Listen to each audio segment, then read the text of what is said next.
நம்ம கோடி கோடியாக சம்பாதிக்கணும், அப்படி இருக்கணும் இப்படி இருக்கணும்னு நம்ம நினைக்கிறோம். நம்ம எல்லாருக்கும் எல்லாம் சேர்த்து வைக்கணும்னு நம்ம நினைக்கிறோம். ஆனால் எதுக்குமே நிரந்தரம் இல்லைன்னு நம்ம நினைக்கிறது இல்லை.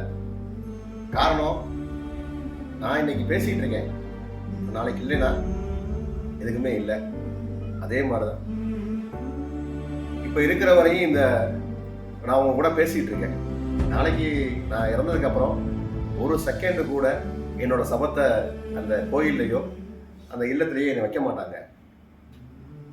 என் பேர் கூட இருக்காது. அந்த படத்தை எப்போ எடுக்க போறீங்க அப்படின்ட்டு தான் கேட்பாங்க.